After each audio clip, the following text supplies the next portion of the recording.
할렐루야. 오늘도 일주일의 중간인 수요일이 되었습니다. 오늘도 어김없이 하나님의 귀한 자리를 찾아 나와 예배하시는 여러분 한 분 한 분에게 우리 하나님께서 베푸시는 크신 은혜가 넘치기를 축원해 드립니다. 우리 함께 사도신경을 고백하며 예배로 나아가도록 하겠습니다. 사도신경. 나는 전능하신 아버지 하나님, 천지의 창조주를 믿습니다. 나는 그의 유일하신 아들, 우리 주 예수 그리스도를 믿습니다. 그는 성령으로 잉태되어 동정녀 마리아에게서 나시고 본디오 빌라도에게 고난을 받아 십자가에 못 박혀 죽으시고 장사된 지 사흘 만에 죽은 자 가운데서 다시 살아나셨으며 하늘에 오르시어 전능하신 아버지 하나님 우편에 앉아 계시다가 거기로부터 살아있는 자와 죽은 자를 심판하러 오십니다. 나는 성령을 믿으며 거룩한 공교회와 성도의 교제와 죄를 용서받는 것과 몸의 부활과 영생을 믿습니다. 아멘. 아멘. 오늘은 우리 182장 찬송가 182장 함께 찬양하도록 하겠습니다.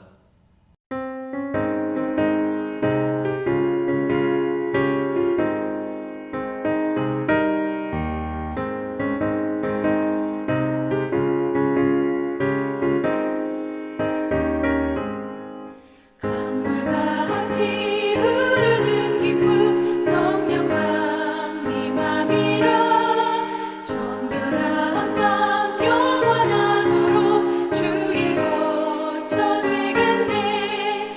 주님 주시는 참된 평화가 내 맘속에 넘치네. 주의 말씀에 거센 풍랑도 잠잠하게 되도다. 나의 생명 소생케 되는 성령이 하심이라. 모든 의심 슬픔 사라져 주의 평강 넘치네. 주님 주시는 참된 평화가 내 맘속에 넘치네. 주의 말씀에 거센 풍랑도 잠잠하게 되도다. 하늘에서 담비 내리고 햇빛 찬란함같이 우리 마음에 성령이 많이 주님 보내심이라. 주님 주시는 참된 평화가 내 맘속에 넘치네. 주의 말씀에 거센 풍랑도 잠잠하게 되도다.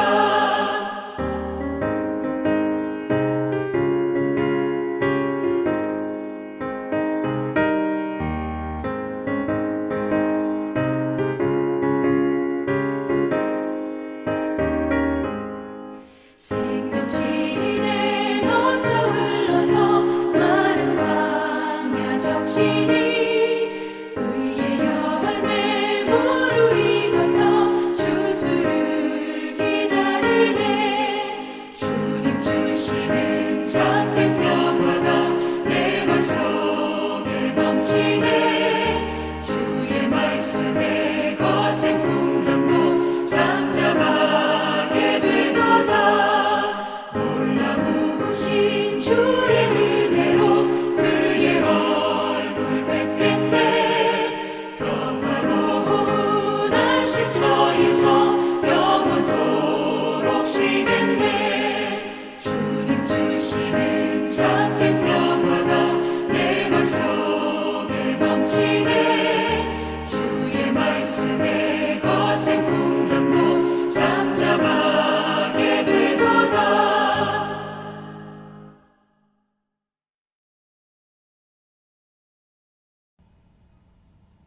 아멘. 우리 예배를 위해 잠깐 기도하겠습니다.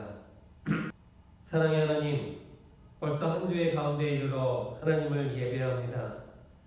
날아가는 것처럼 빠른 세월 가운데서도 여전히 하나님 앞에 소망을 잃지 않고 예배하기를 멈추지 않는 그런 우리가 되게 하여 주시옵소서. 우리의 삶의 매 순간 친히 간섭하시고 그 귀한 손길을 얹으셔서 우리를 지키시니 참 감사합니다. 그 하나님을 바라며 엎드려 예배합니다. 우리의 예배 자리에 함께하여 주시옵소서. 사랑의 하나님, 우리가 이 반복되는 예배 가운데 그냥 머물러 있는 신앙인이 아니라 매일 부으시는 말씀을 통하여 하나님과 더 친밀해지고 하나님의 사역을 위해 온전히 준비된 그런 신앙인이 되기를 간절히 원합니다. 그래서 하나님께서 우리를 더 큰 일에 사용하시려고 부르실 때 순종하며 아멘으로 화답하는 우리가 되게 하여 주시옵소서. 폭풍에 시달렸던 시간이 지나고 다시 평온한 햇살로 가을이 깊어지고 있습니다. 부지런히 결실을 맺는 가을, 자연의 섭리를 바라보며 우리도 어떤 열매로 하나님을 기쁘시게 해드릴지 행복한 고민을 하게 하여 주시옵소서. 또한 다음 주면 창립 19주년을 맞이하는 우리 하나님의 사랑교회가 이제는 어엿한 성년의 모습으로 하나님을 기쁘시게 해드리는 그런 교회가 되게 하여 주시옵소서. 이 일을 위해 부르시고 세워주신 정석진 담임 목사님을 기억하여 주시고 하나님의 목양의 계획을 잘 이루실 수 있도록 날마다 새 힘을 공급하여 주시옵소서. 하나님의 사랑교회를 섬기기 위해 함께 부르심을 받은 모든 분들이 한 마음으로 교회를 세워가게 하여 주시옵소서. 사랑의 하나님, 오늘 우리가 함께 나눌 말씀 가운데 은혜를 부어주시기를 간절히 원합니다. 하나님께로 더 가까이 다가서는 그런 시간이 되게 하여 주시옵소서. 하나님의 사랑교회에 부으실 부흥의 역사를 간절히 소망하며 기도합니다. 우리 생명의 구세주가 되시는 예수님의 이름으로 간절히 기도 올려옵나이다. 아멘. 아멘. 오늘 우리에게 허락하신 하나님의 귀한 말씀은 빌립보서 4장 4절부터 9절의 말씀입니다. 우리 빌립보서 4장 4절부터 9절의 말씀을 다 찾으셔서 함께 읽도록 하겠습니다. 주 안에서 항상 기뻐하라. 내가 다시 말하노니 기뻐하라. 너희 관용을 모든 사람에게 알게 하라. 주께서 가까우시니라. 아무것도 염려하지 말고 다만 모든 일에 기도와 간구로 너희 구할 것을 감사함으로 하나님께 아뢰라. 그리하면 모든 지각에 뛰어난 하나님의 평강이 그리스도 예수 안에서 너희 마음과 생각을 지키시리라. 끝으로 형제들아, 무엇에든지 참되며 무엇에든지 경건하며 무엇에든지 옳으며 무엇에든지 정결하며 무엇에든지 사랑받을 만하며 무엇에든지 칭찬받을 만하며 무슨 덕이 있든지 무슨 기림이 있든지 이것들을 생각하라. 너희는 내게 배우고 받고 듣고 본 바를 행하라. 그리하면 평강의 하나님이 너희와 함께 계시리라. 할렐루야. 주님의 이름으로 문안드립니다. 제가 수요일 새벽 예배 영상을 화요일날 준비해서 녹화하기는 하지만 그래도 정말 시간이 빨리 흘러간다는 것을 매주 느끼게 됩니다. 벌써 수요일이 되었습니다. 여러분들이 이 영상을 통해 예배하실 때는 벌써 한 주의 중간에 서 계신 것입니다. 이번 한 주도 우리에게 허락하신 귀한 말씀을 붙들고 하나님의 은혜 가운데 늘 승리하시는 여러분들이 되시기를 간절히 축원해 드립니다. 우리가 살아가는 시대엔 엽기라는 단어가 아주 유행하고 있습니다. 물론 아주 오래전에 한국에서 엽기적인 그녀라는 영화가 크게 히트를 하면서 이 단어가 들으시는 분들에게 조금 친근하게 다가올 수도 있습니다. 하지만 이 단어가 가지고 있는 뜻은 비정상적이고 괴이한 일이나 사물의 흥미를 느끼고 찾아다님이란 의미를 가지고 있습니다. 그런데 요즘엔 한국에 이 엽기라는 단어가 아주 다양한 곳에 쓰이고 있습니다. 여러분 혹시 엽기 떡볶이라는 말을 들어보신 적이 있으신가요? 한국에서 판매되고 있는 아주 매운 떡볶이인데 이제 미국에도 들어와서 그런 간판을 달고 장사를 하는 가게가 있습니다. 그 외에도 이 엽기라는 단어가 들어간 제품이 한국에서 아주 많이 판매되고 있습니다. 또 한국에서 만들어진 영화 중에도 이런 엽기적인 장면들이 등장하는 영화가 있는데 그냥 단순하게 무서운 장면이 아니라 인간의 오감을 자극하는 아주 엽기적인 장면들이 연출된다고 합니다. 그래서 해외 유명한 영화제에서 이런 영화를 보는 사람들이 기절하는 경우도 생겼다는 그런 뉴스를 들은 적이 있습니다. 제가 오늘 여러분께 설교의 시작 부분부터 엽기라는 단어에 대한 설명을 드린 이유를 말씀드리겠습니다. 제가 근래에 들어 한 목사님의 설교를 통해 바울이 겪었던 고난에 대해 조금 더 구체적으로 묘사하는 그런 내용을 들었습니다. 물론 우리가 성경을 읽으면서 바울 자신이 받은 고난에 대해 이야기하는 장면을 여러 곳에서 발견할 수가 있습니다. 특별히 고린도후서 1장과 고린도후서 11장에 이 부분에 대한 이야기가 나옵니다. 그 중에서도 고린도후서 11장에는 바울이 받은 고난의 목록들이 아주 상세하고 구체적으로 기록되어 있습니다. 솔직히 저는 지금까지 이 말씀들을 읽으면서 그래, 바울이 예수님을 위해 참 많은 고난을 받았구나, 이 정도로 생각을 했습니다. 솔직히 이 목사님의 이 고난에 대해 제가 설교를 들은 목사님처럼 깊이 묵상을 해보지는 못했습니다. 그런데 이 목사님께서 바울이 당한 그 고난에 대해 아주 구체적으로 설명을 하시는데 그 설명을 듣는 제 마음이 정말 서늘해질 정도였습니다.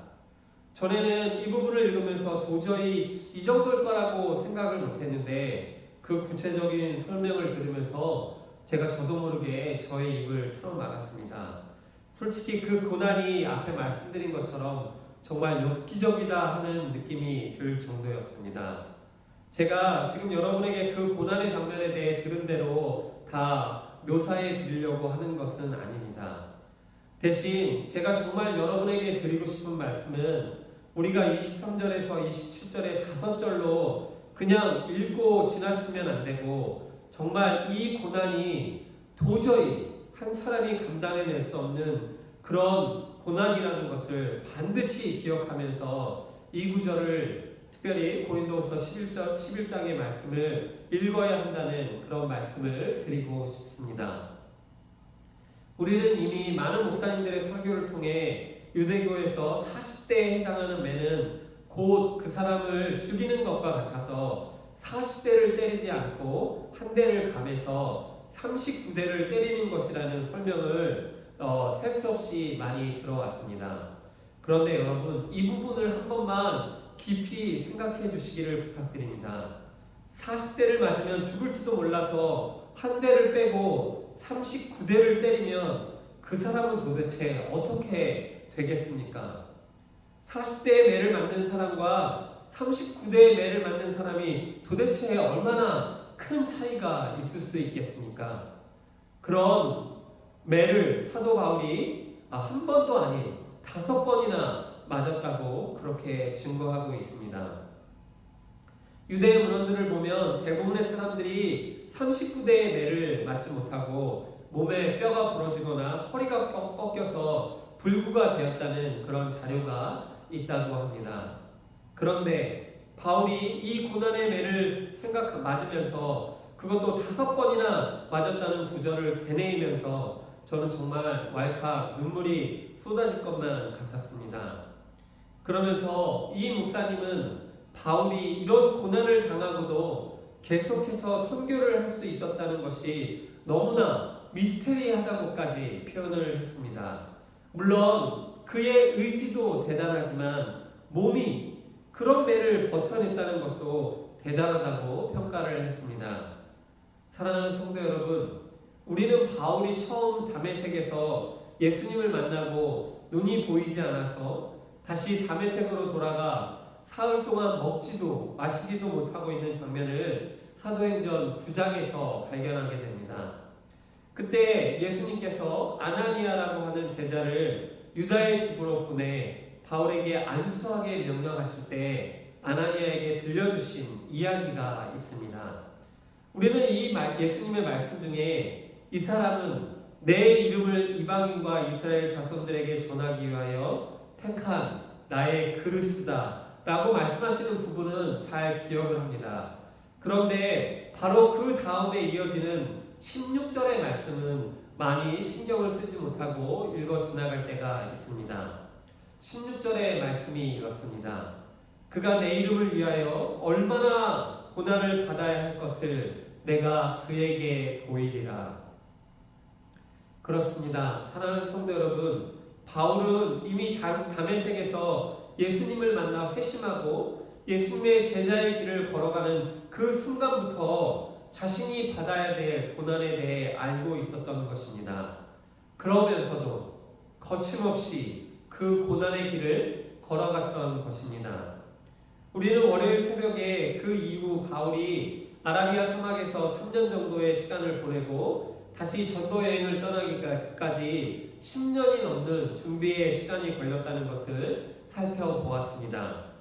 여러분은 만약에 예수님의 제자가 되기 위해 장차 받아야 할 고난의 리스트를 바울처럼 미리 받아서 알고 있다면 정말 과감하게 그 길을 걸어갈 수 있겠습니까?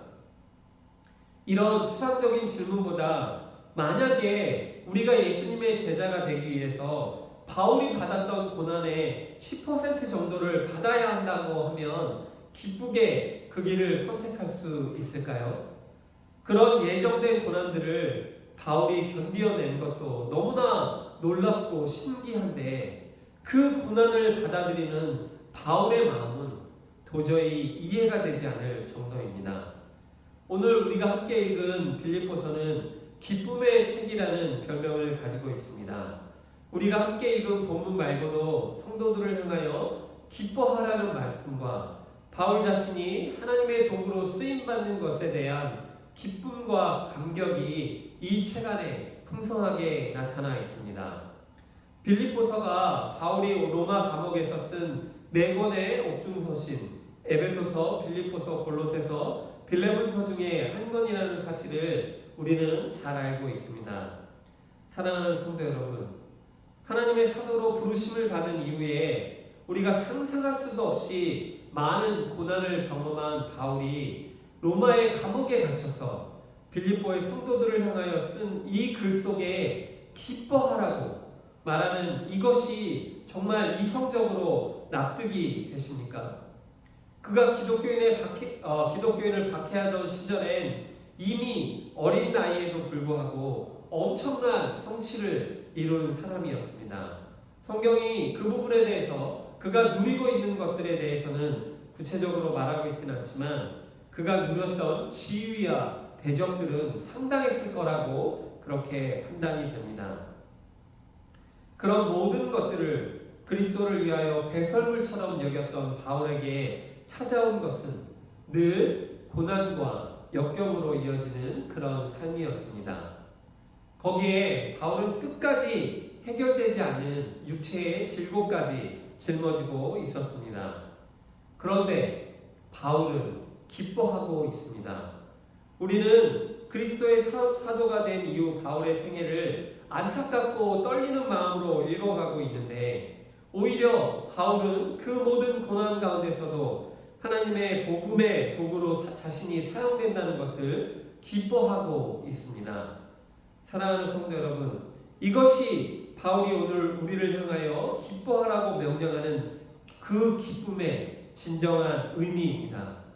바울은 세상에 누구라도 다 기뻐하고 행복할 만한 그런 리스트를 보여주면서 빌립보 교회나 우리들을 향하여 기뻐하라고 말하고 있는 것이 절대로 아닙니다. 바울이 빌립보의 신자들을 향하여 선포하고 있는 기쁨은 삶의 어떤 순간과 자리를 지나고 있을지라도 주 안에서 기뻐하라고 하는 것입니다. 할렐루야.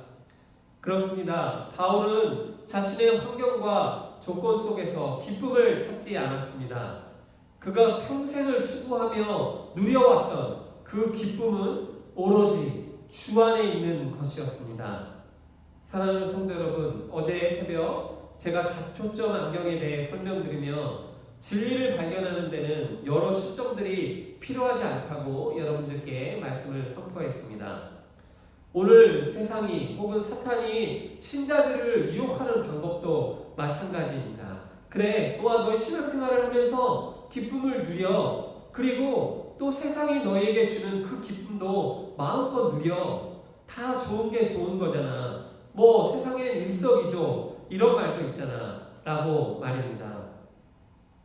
사랑하는 성도 여러분, 오늘날 많은 성도들이 이 그럴싸한 유혹에 넘어지고 있다는 사실을 우리는 반드시 깨달아야 합니다. 누구도 주 안에서 발견하는 기쁨과 세상이 우리에게 주는 기쁨을 동시에 소유할 수는 없습니다. 우리가 주 안에서 발견하는 기쁨을 더 많이 누리고 소유하기 위해선 세상이 우리에게 주는 기쁨을 과감히 포기할 수가 있어야 합니다. 이것이 바로 바울이 고난 가운데서도 기뻐할 수 있었던 비밀입니다. 바울이 그 고난의 시간들을 지나면서 하나님께 기쁨을 말할 수 있었던 이유입니다. 하나님의 기쁨을 말할 수 있었던 이유입니다. 그는 진정으로 주님 안에 있는 기쁨을 발견한 사람이었습니다. 그러하기에 자신에게 주어질 수없이 많은 고난의 리스트들을 알고도 순종하며 그 길을 갈 수 있었던 것입니다. 우리는 가끔 생각합니다. 우리가 열심히 주님을 믿으면 우리의 삶에는 절대로 고난이 없을 것이라고 말입니다. 그러나 여러분, 이것은 절대로 진리가 아닙니다. 고난은 분명히 믿음의 사람들을 정금같이 단련하시는 하나님의 방법이기 때문입니다.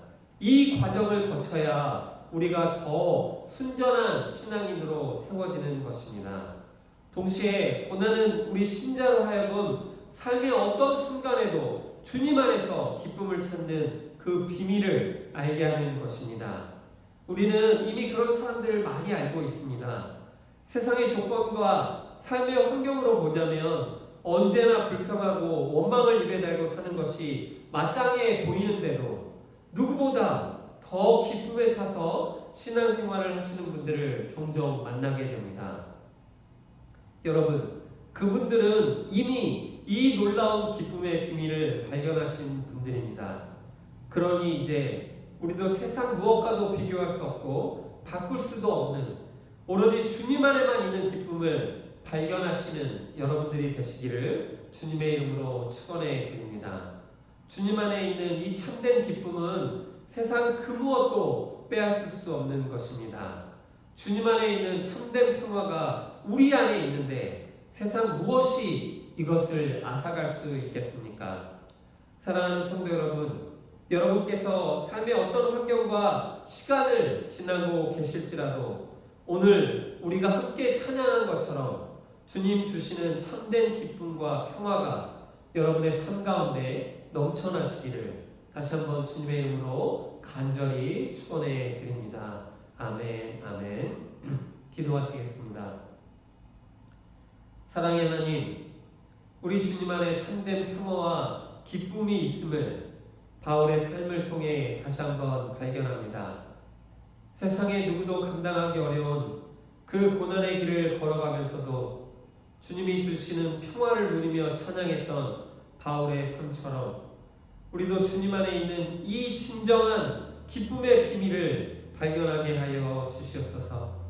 그리하여 우리가 소유하고 누리는 세상의 조건 때문이 아니라 오직 주 안에서만 참으로 기뻐하는 우리가 되게 하여 주시옵소서. 예수님의 귀한 이름으로 간절히 기도 올려옵나이다. 아멘, 아멘. 우리 허락하신 말씀을 기억하면서 기도의 자리로 나아가실 때 올려드린 기도의 제목을 함께 마음을 품으시고 하나님 앞에 기도하시는 여러분들이 되시기를 간절히 소망합니다. 아멘, 아멘.